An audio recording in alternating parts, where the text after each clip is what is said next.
Boa noite, que Jesus nos ampare a todos.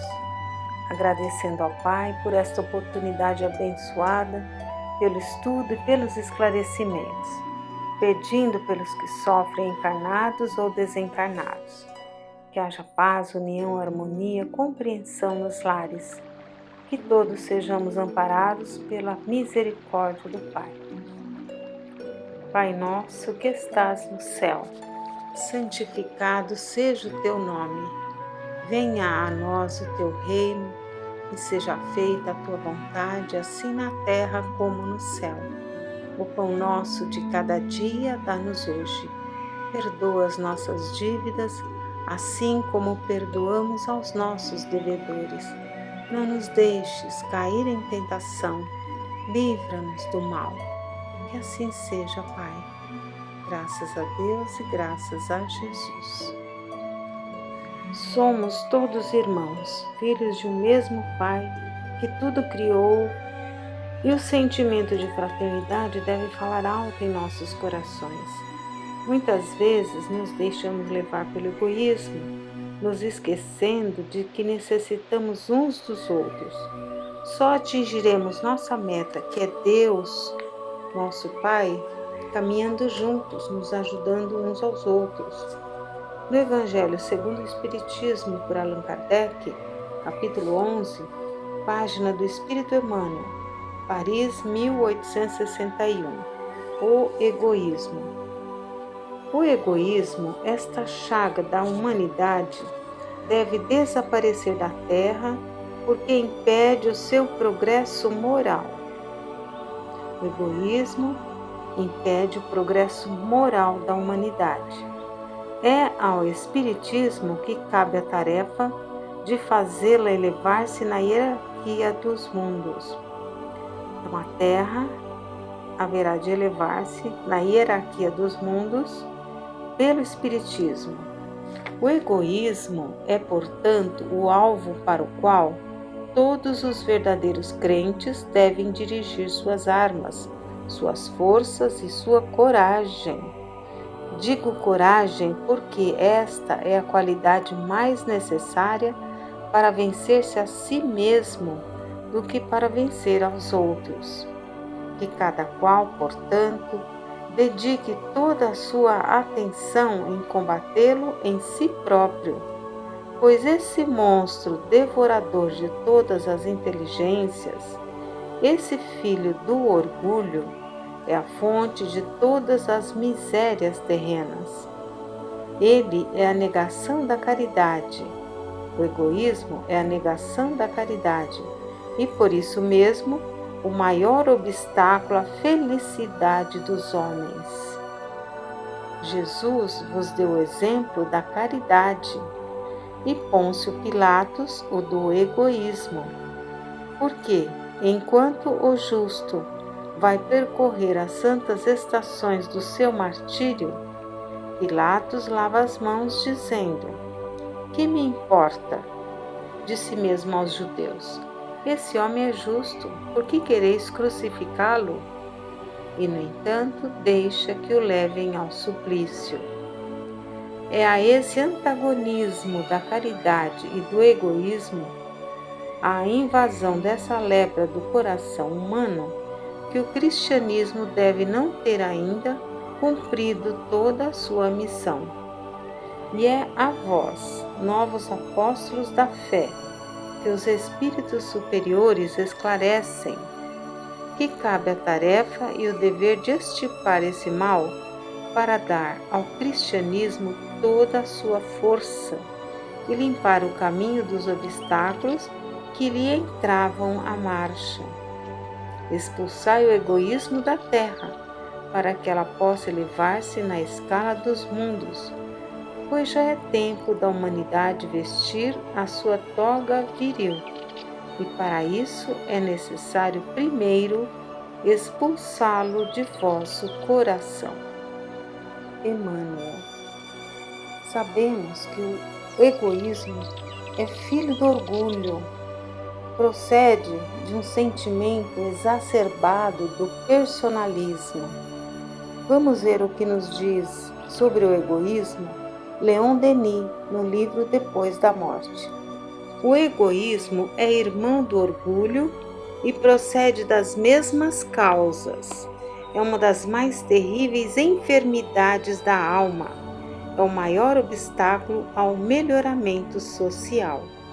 Por si só, ele neutraliza e torna estéreis quase todos os esforços que o homem faz para atingir o bem.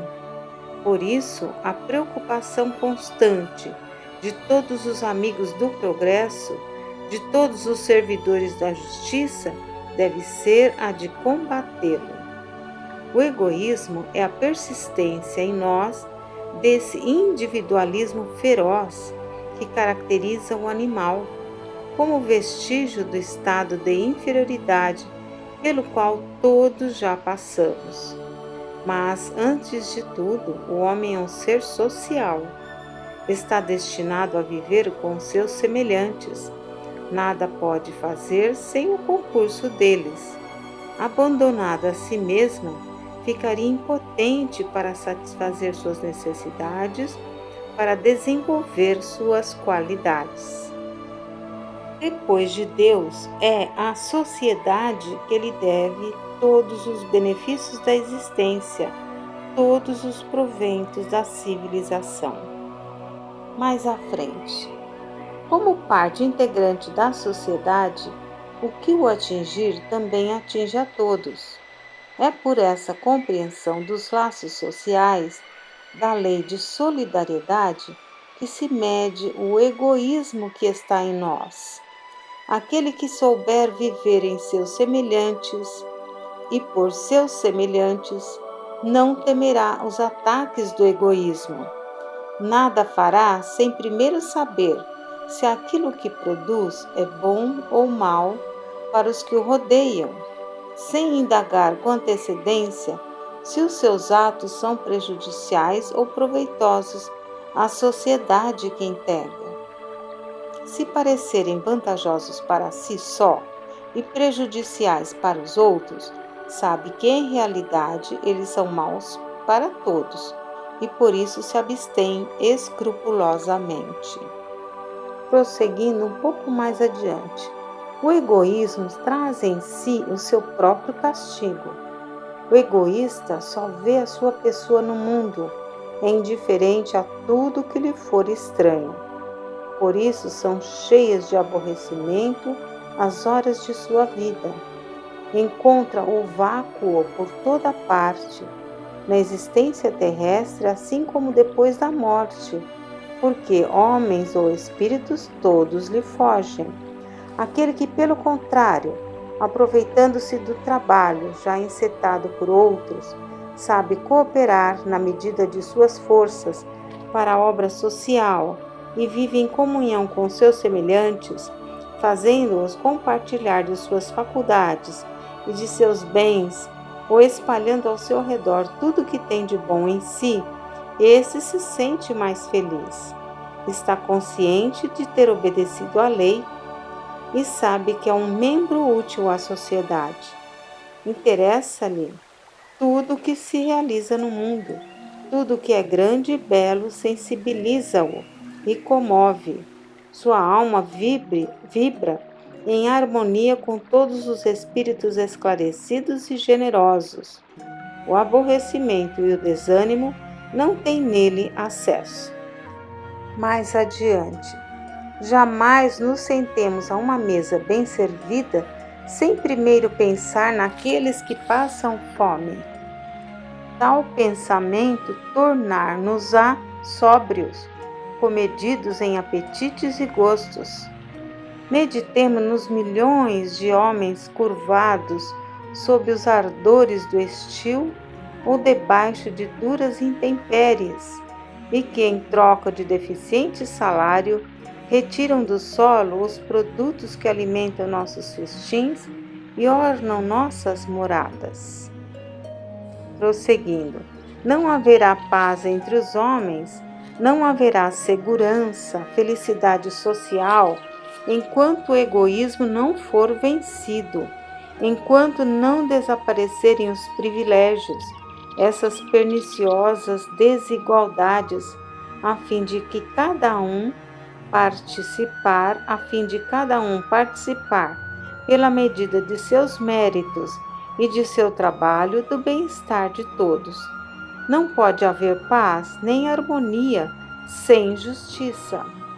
Enquanto o egoísmo de uns se nutrir dos sofrimentos e das lágrimas de outros, enquanto as exigências do eu sufocarem a voz do dever, o ódio perpetuar-se-á sobre a terra.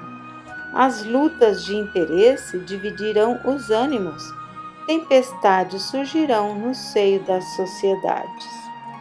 Graças, porém, ao conhecimento do nosso futuro, a ideia de solidariedade acabará por prevalecer.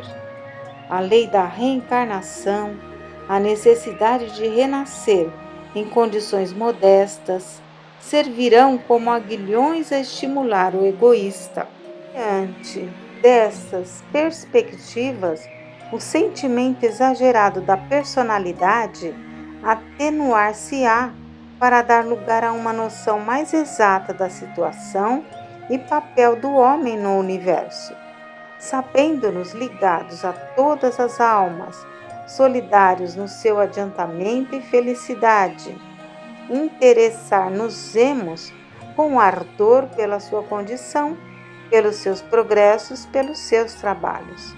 E à medida que esse sentimento se estender pelo mundo, as instituições, as relações sociais melhorarão. A fraternidade, essa palavra repetida banalmente por tantos lábios, descerá aos corações e tornar-se-á uma realidade. Então nos sentiremos viver nos outros para fruir de suas alegrias e sofrer dos seus males. Não mais haverá queixume sem eco, uma dor sem consolação. A grande família humana, forte, pacífica e unida, adiantar-se-á com passo rápido para os seus belos destinos. No Livro dos Espíritos, das questões 913 a 917, fala sobre egoísmo.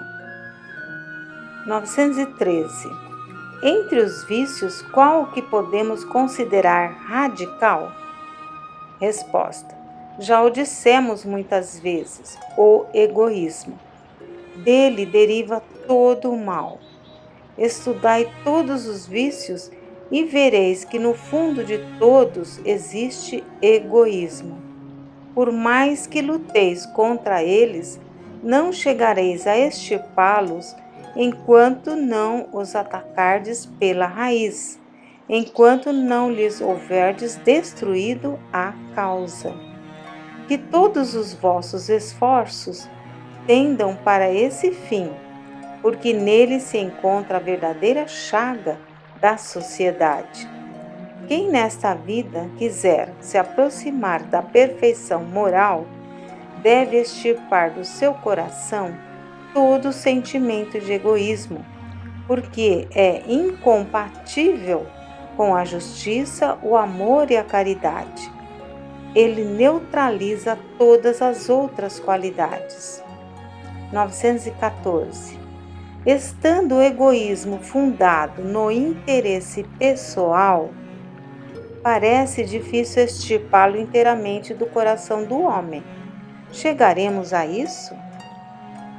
Resposta dos espíritos superiores: à medida que os homens se esclarecem sobre as coisas espirituais, dão menos valor às materiais. Em seguida, é necessário reformar as instituições humanas que o entretêm e excitam.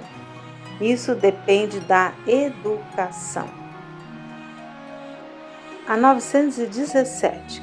Qual é o meio de se destruir o egoísmo? Resposta: de todas as imperfeições humanas, a mais difícil de desenraizar é o egoísmo, porque se liga à influência da matéria, da qual o homem, ainda muito próximo da sua origem, não pode libertar-se. Tudo concorre para entreter essa influência: suas leis, sua organização social, sua educação. O egoísmo se enfraquecerá com a predominância da vida moral sobre a vida material e, sobretudo, com a compreensão que o Espiritismo vos dá quanto ao vosso estado futuro real e não desfigurado pelas ficções alegóricas.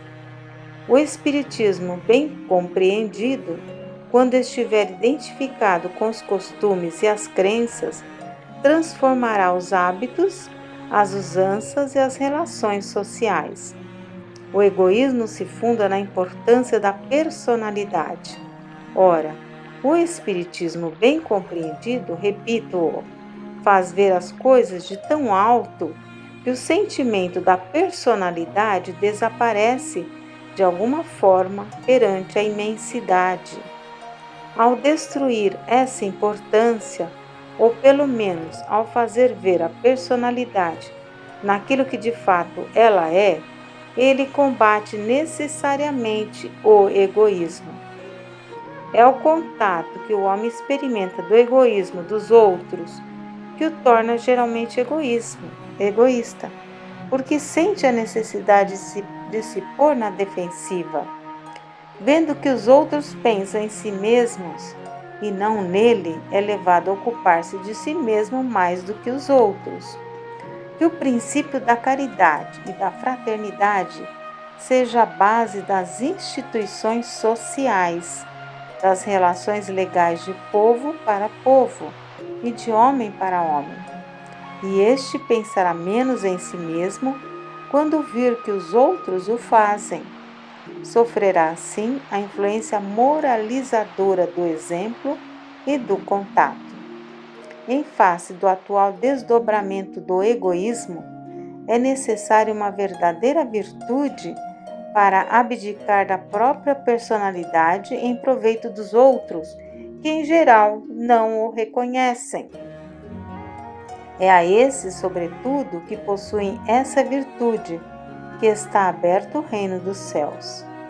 A eles, sobretudo, está reservada a felicidade dos eleitos, pois em verdade vos digo que no dia do juízo, quem quer que não tenha pensado senão em si mesmo, será posto de lado e sofrerá no abandono. A seguir tem uma nota de Allan Kardec, onde ele diz que o egoísmo deve ser combatido como uma epidemia, como uma praga social, e que isso, cortando o mal pela raiz, pela educação. Não essa educação que tende a fazer homens instruídos, mas a que tende a fazer homens de bem. A educação, se for bem compreendida, será a chave do progresso moral. Como estamos vendo, é necessário educar sentimentos, que é a ciência do coração. A humanidade precisa ser reformada. O egoísmo nos impede de sermos felizes. Não nos esqueçamos de que Jesus é o modelo a ser seguido. Busquemos a luz, a paz e a sabedoria nas páginas do Evangelho do Cristo. E, vivenciando os seus ensinamentos, estaremos combatendo em nós o egoísmo. Isto é, estaremos praticando a caridade. Que todos nos sintamos irmãos, ora encarnado, ora desencarnado, prosseguindo nesta caminhada com Jesus para chegarmos ao Pai. Que Deus nos abençoe.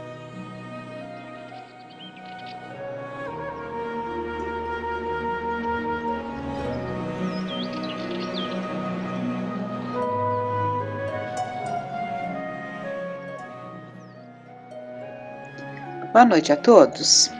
Dando continuidade, então, ao encontro desta noite, vamos buscar analisar, primeiramente, a influência dos espíritos em nossos pensamentos, porque nós temos que entender que somos sujeitos a nos deixarmos influenciar. Nós nos deixamos influenciar pelo que as pessoas nos falam, né?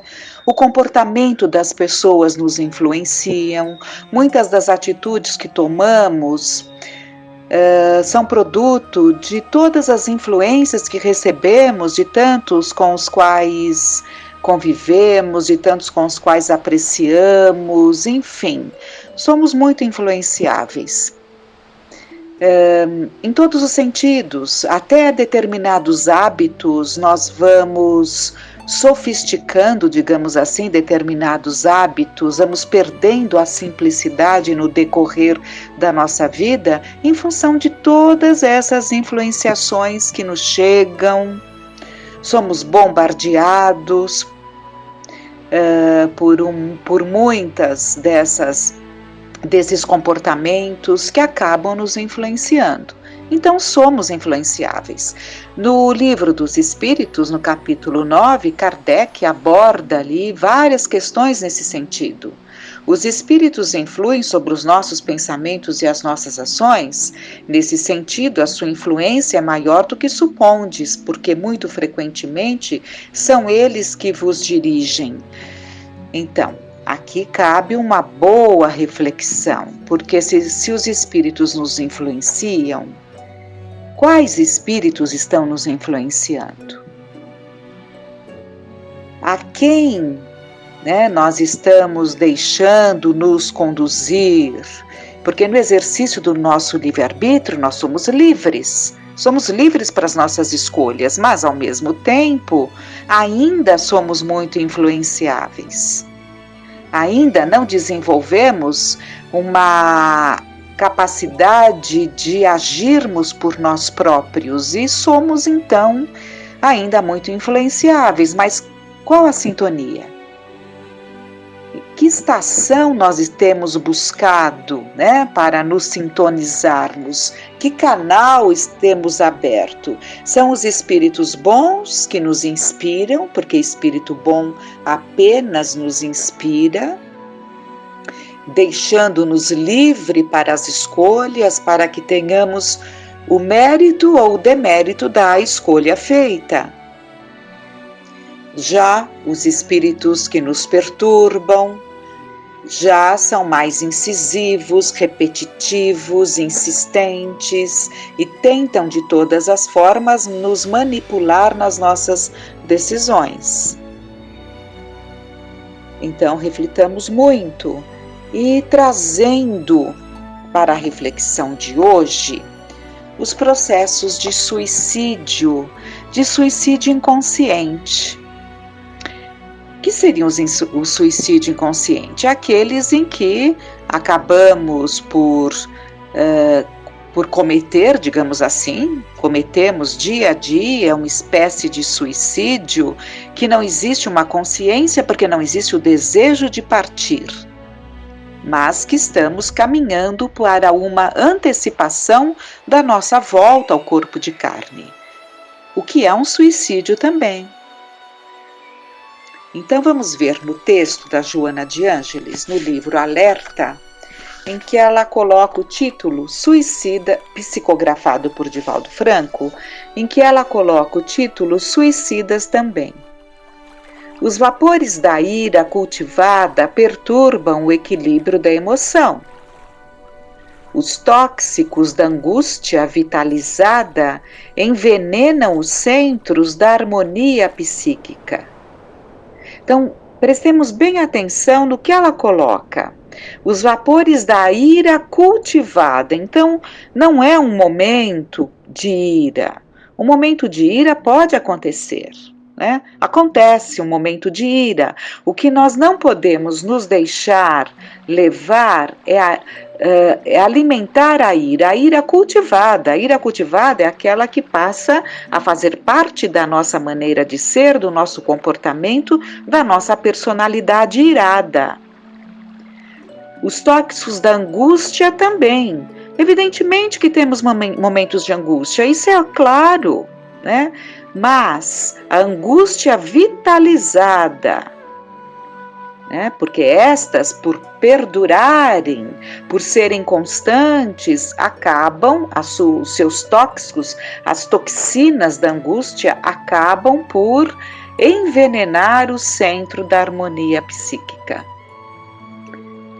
E ela continua: as viciações mentais ou físicas mantidas interferem no metabolismo fisiopsicológico. A insatisfação demorada desarticula o ritmo da máquina orgânica. Nós temos, evidentemente, momentos de insatisfação, momentos que não perdurem, mas a insatisfação demorada desarticula o ritmo da máquina orgânica. A rebeldia sistemática dá gênese, dá origem a enfermidades complexas.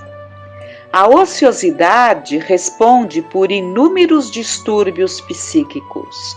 A ociosidade é quando não temos ali, não definimos nas nossas vidas compromissos, deveres. Podemos viver assim. Quantos não vivem assim? A parte das obrigações, a parte do cumprimento dos deveres e levam uma vida ociosa. Ou por não necessitarem, da busca do seu conforto, do seu alimento, da sua subsistência, ou por estarem confiando ou passando para alguém essa sua obrigação, Então, a ociosidade responde por inúmeros distúrbios psíquicos. A ansiedade contínua leva às alienações. Momentos de ansiedade todos temos naturalmente, mas a ansiedade contínua leva às alienações. Alienações, isso é muito grave, porque a alienação nos tira do foco, nos tira da realidade, nos tira da realidade do que vivemos. Passamos a viver de forma alienada, por estarmos constantemente ansiosos. Aquele que está constantemente ansioso, ele não vive a sua realidade, porque se ele vivesse a sua realidade, ele perceberia que não há motivo para essa ansiedade contínua. O ciúme envilece o caráter e desconcerta a vida. O ciúme envilece o caráter e desconcerta a vida. A avareza tisna o discernimento, A avareza, o avarento, ele perde o discernimento e passa a viver para a avareza, A contenção desequilibrada, exagerada, passa a ser o seu objetivo. Então, a avareza tisna o discernimento e perturba a organização fisiológica. Quantos cultivam estes e outros semelhantes vírus perigosos adoecem, avançando insensatamente para o autocídio total. Estejamos muito atentos, então, a esses vírus perigosos que adoecem, que nos levam a um processo de autocídio, antecipando a nossa volta. Por quê? Já falamos em outros momentos, existe sempre, ao retornarmos aqui ao campo da vida, há um planejamento para o bem. Então nós temos um tempo, inclusive retornamos com uma quantidade, digamos assim, de tônus vital, de fluido vital, de gás, digamos assim, para as nossas vidas, e o nosso perispírito é o reservatório, nós retornamos para cá com a quantidade necessária para a nossa subsistência no período que foi idealizado, pelo tempo que foi idealizado, mas dependendo da forma como vivemos, nós gastamos antecipadamente muito mais daquele fluido, daquela vitalidade, desse tônus vital que era para durar mais. E com isso nós vamos antecipando a nossa volta. Assim como também aquele que poupa por um equilíbrio emocional, por saber trabalhar, saber descansar, porque há de se aprender a trabalhar e a descansar. Mas aquele que sabe lidar com isso, ele poupa, e havendo uma necessidade, ele pode até ficar mais do que estava idealizado antes daquele estar. Isso pode acontecer também, né? Então, continuando aqui, o suicídio, que decorre do gesto alucinado, levando a vítima a perder os contornos da realidade, choca e produz comoção geral. O suicídio lento, desgastante e fatal, porém, passa despercebido. Ninguém percebe. Nem nós nos damos conta que estamos antecipando a nossa volta, criando situações para as nossas vidas que não fazem parte das nossas provas necessárias e sim consequências do mau uso do nosso presente, né? Do mau uso das oportunidades que temos, né? Só que essas coisas passam despercebidas. Pululam na atualidade, em todos os níveis sociais e econômicos, as vítimas da autodestruição por equívocos morais, excessos físicos e leviandades espirituais. Fumantes inveterados, toxicômanos irresponsáveis, alcoólatras sistemáticos, sexólatras atônitos padecendo de estranhas e rudes obsessões, já se encontram a largo trecho da estrada do suicídio infeliz. Então, estejamos atentos a esses alertas que a Joana de Ângeles nos tem trazido para que do lado de lá não estranhemos quando alguém, né, quando aquele que nos receber e for examinar muitas vezes em que situação estamos, nos disser que chegamos pelo processo do suicídio e diremos, como disse André Luiz, como suicídio, se por 40 dias lutei tanto para me manter na vida na casa de saúde, né? Então que estejamos atentos, porque nós já temos toda essa orientação. Há outras formas, continua ela, de anulamento da vida física a que se entregam inumeráveis vítimas inermes. Então, além do que ela citou, há muitas outras formas. No entanto, há tanta beleza e amor convidando a vida. Acautela-te nas atitudes e comportamentos sadios, preservando a dádiva do corpo com que a vida te honra no processo inevitável da evolução. Então, acautela-te. Então, temos que nos cuidar. No quê? Nas atitudes e comportamentos sadios. Então, temos que determinar para nós mesmos que nós devemos buscar sempre um comportamento sadio, que começa nos pensamentos saudáveis. Preservando, como ela diz, a dádiva do corpo, com que a vida te honra no processo inevitável da evolução. Então, nós deveríamos devolver o nosso corpo como recebemos, com os desgastes naturais do tempo, mas não com situações que criamos, situações que poderiam ter sido evitadas e que criamos. E que muitas dessas situações, por terem sido criadas, por terem nascido de comportamento doentio, elas marcam o nosso perispírito. Nós sabemos que nós recebemos a influência do nosso perispírito, que trazem as suas marcas do passado, situações que criamos, assim como o nosso perispírito se ressente das marcas que trazemos para o nosso corpo. Então, todas essas questões, essa clareza que essa doutrina nos traz, precisa fazer um sentido para nós, um sentido. Não só apenas nos momentos que estamos estudando, um sentido para as nossas vidas, que gere mudanças positivas no nosso comportamento. Ora e medita. Então, ora e medita, anulando as constrições negativas de que sejas objeto.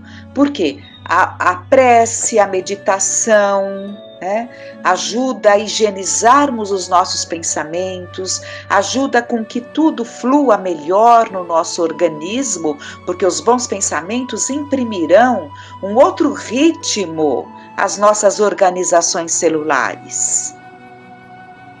Ama e serve indistintamente, arrebentando as algemas morais e emocionais que desejem reter os teus movimentos nobres.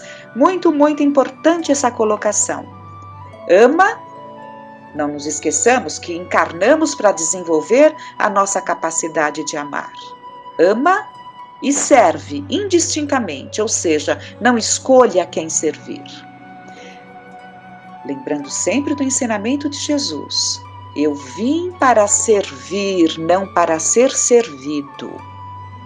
Então, ama e serve indistintamente, arrebentando as algemas morais e emocionais que desejem reter os teus movimentos nobres. Sim, porque infelizmente nós temos algo que nos segura para as boas coisas, para as atitudes nobres. Muitas vezes elas não passam de planos e desejos.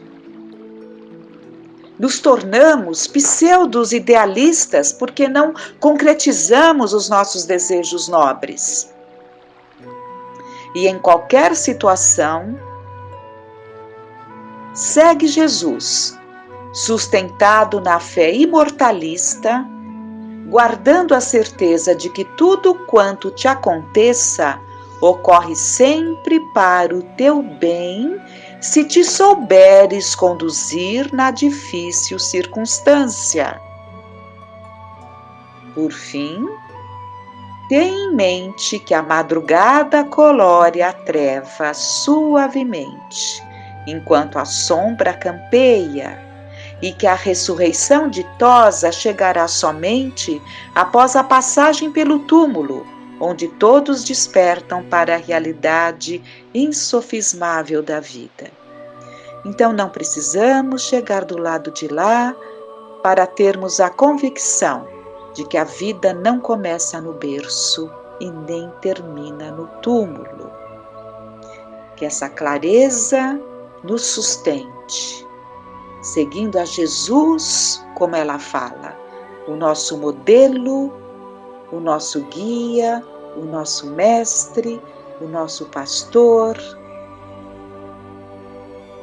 aquele que está tão próximo. Jesus está muito próximo, não o coloquemos longe como algo inatingível, nós é que nos distanciamos dele. Sejamos seus discípulos e até os fios do nosso cabelo, os fios de cabelo de nossa cabeça estarão contados. Com muita gratidão, com muita confiança no coração, pedindo a Deus e a Jesus que busquemos essa disposição e que nos momentos de fraqueza busquemos o alto, busquemos a Deus, ao nosso Mestre Jesus, e Ele nos enviará os mensageiros do bem, aqueles a quem tanto nos afeiçoamos. Permita, meu Pai, com muita confiança, que tenhamos uma noite de paz.